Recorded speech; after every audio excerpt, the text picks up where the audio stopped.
why is it important to understand how our sense of smell works in the brain and the body, and why does it help us better understand the cultural importance of smells? And maybe also, like, smell has been pushed back a lot, right, throughout time, that it's that's not an important sense. So I wanted to maybe reflect a little bit on our actual function of our sense of smell and why it's important to know this. This is a really interesting topic, and there are people who are much more equipped to talk about the history of the sense of smell, not in terms of its functioning, but in terms of how it was approached by philosophers, by scientists, by medical practitioners in history. And you're right, it was absolutely thought to be a sort of a lesser sense, a more so if we're thinking about the age of enlightenment, smell was taken as the more animalistic, more instinctual sense, not worthy of intellectual pursuit. I'm simplifying here, but that's kind of the general spirit. And that lasted pretty much until the 20th century. I was really amazed to learn that, and I don't have a citation for this, so I'm maybe getting this wrong, but I believe that Sigmund Freud was nose blind. He lost his sense of smell. So one of the foundation fathers of our modern psychology did not even account for his own sense of smell, which is mind-boggling if you know how smell works with our psyche. I'm very happy that there's a sort of a renaissance in the knowledge of our sense of smell and how important it is, because it is an incredibly important sense. Because it's the only sense that's sort of not filtered. So when we're looking at our eyesight, when we look at our hearing, there's always an intermediary that translates these sensorial input into our brain. With smell, we just, you inhale the molecules, and the nerve endings in your olfactory bulb signal directly to the brain, and it's immediate. It's got immediate impact. And it's our alert system very often. So it is a sense that we maybe don't think about because it is so immediate, and you don't think about it until you lose it. And basically, most of our taste comes from our smell.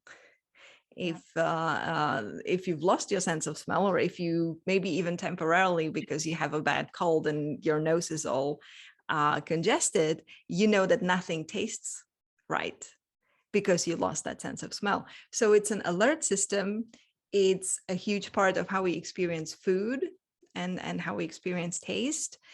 And it's just an incredible way to experience world in general, to experience the smellscapes of where you go, how places smell. And it's an incredibly powerful psychological tool, not just if you use it consciously, but I mean, there's a whole book written by Marcel Proust that's basically him riffing off on smelling a pastry, smelling a madeleine, and that brings a whole memory of everything that happened. And that does happen. That's happened to me. There's a wonderful project by Frauke Gallia called the Scent Tattoo, and she interviews people and asks them what their first smell memory is. What is the first smell that they consciously remember, and what is the story behind that smell? And it's anything from smelling gas in your parents' car going on a trip, to grandmother's cooking and a lot of onion being chopped, and all of these things that are ingrained in our brain because that was the olfactory input, that was the smell that we experienced. So it's a sense that enriches our lives, as well as being important for our survival, because it alerts us to smoke, it alerts us to food going bad, etc., etc. Yeah, definitely. I agree with all of those things. Do you want to share what your first smell memory is? Well, I don't have a first smell. Well, the first smell memory, or the smell memory that I remember as being a smell memory was actually almost a meta experience, because I was with my friend not too long ago, and she was using a cream on her baby, and it was a thyme cream, thyme as in the herb. And that smell immediately transported me to feeling kind of cuddled and wrapped around in a blanket. So that smell brought me to feeling kind of taken care of and covered in a blanket and being very soft and taken care of.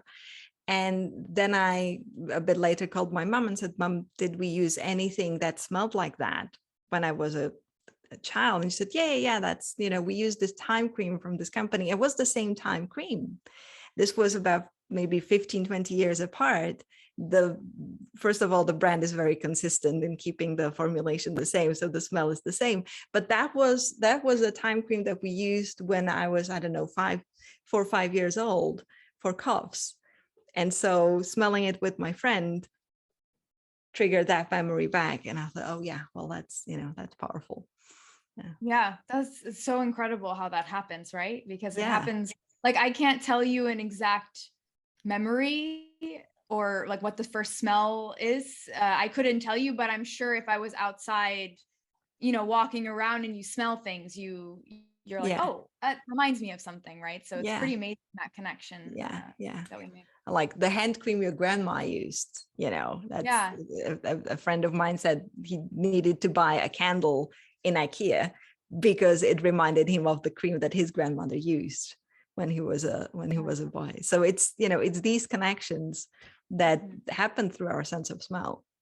Yeah.